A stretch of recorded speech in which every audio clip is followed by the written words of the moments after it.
චාවෝ කොහොමද ඔයාලා හැමෝටම ඔන්න ඉතින් අද අපි යන්න හදන්නේ සිර්මියෝනේ වලට ඒ කියන්නේ සිර්මියෝනේ දෙල් ගාර්ද වලට දැන් අපි මේ හදන්නේ පාකින් එකක් හොයාගන්න. ඔයාලට ඉස්සරහ පේනවා වගේ ලස්සනට ගාර්ද එක මාරම ලස්සන view එකක් තමයි අපිට පේන්න තියෙන්නේ. අපිට ඇවිදගෙන යන්න පයින් විනාඩි 20ක විතර දුරක් තියෙනවා පාකින් එකේ ඉඳගෙන Google Map එකේ පෙන්නපු විදියට. ඉතින් අපි මුලින්ම පාකින් එකක් හොයාගන්න ඕන ඉක්මනට මොකද අපි මේ ගියපු දවස්වල පාකින් ගොඩක්ම ෆුල් වෙලා තිබ්බේ.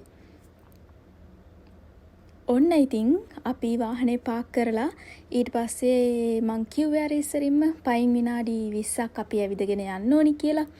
ඔන්න ඉතින් මමයි මගේ හස්බන්ඩුයි අපි දෙන්න ඇවිදගෙන ඉස්සරහට යනවා. ලස්සන රෙස්ටෝරන්ට් හම්බුණා. ඒ වගේම ලෙමන් එහෙමත් ටිකක් ප්‍රසිද්ධයි සිර්මියෝනේ පැත්තේ. ඉතින් සිර්මියෝනේ වලට ගියපු කට්ටිය දන්නවා ඇති කොහොමද ඒ වයිබ් එක කියලා. ඔන්න ඉතින් අපිත් යන ගමන් ලෙමන් එකක් ගත්තා මහන්සියටත් එක්ක.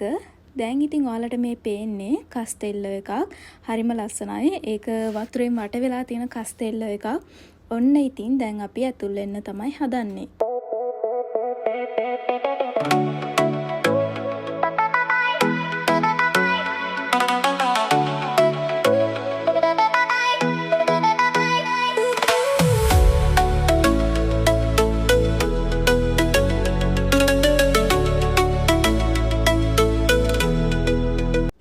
ඔන්න ඉතින් මම වීඩියෝ එක එඩිට් කරනකොට තමයි දැක්කේ වීඩියෝ එක අරන් තියෙන්නේ අනිත් පැත්තට කියලා.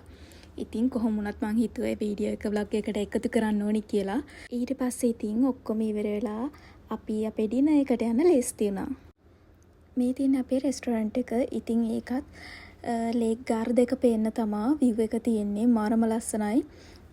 ඉවිනින් වයිබ් එකක් තියෙන්නේ. මම ගොඩක් කැමති වුණා. ඇත්තටම හිතුවට වඩා හරිම ලස්සනයි ප්ලේස් එක.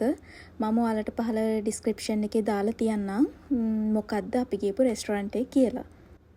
ඔන්න ඉතින් අපි ඕඩර් කරපු කෑම එකත් ආවා. ඉතින් ඔන්න දැන් අපි කන ගමන් තමයි ඉන්නේ.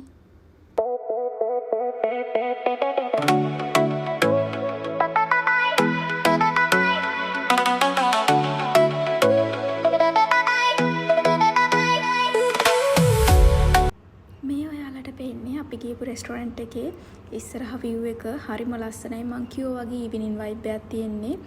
මේ තියෙන්නේ ගාර්ද එකේ කොටසක්. ඔන්න ඉතින් අපි ෆොටෝස් ගත්තයි. ෆොටෝස් කිහිපයකුත් මේ වීඩියෝ එකටම එකතු කරන්න හිතුවා. ඔන්න ඉතින් කොහොම හරි අපි යන වෙලාවත් ආවා. මෙහෙම තිබ්බට පොඩ්ඩක් වගේ එළිය. දැන් නම් ටිකක් කළුවරයි. දැන් මේ රෑ වෙලාව 10ත් පහු වෙලා තියෙන්නේ. ඔන්න ඉතින් අපි ආය අලුත් vlog එකකින් හම්බ වෙනකන් ඔයාලා හැමෝටම goodbye. ciao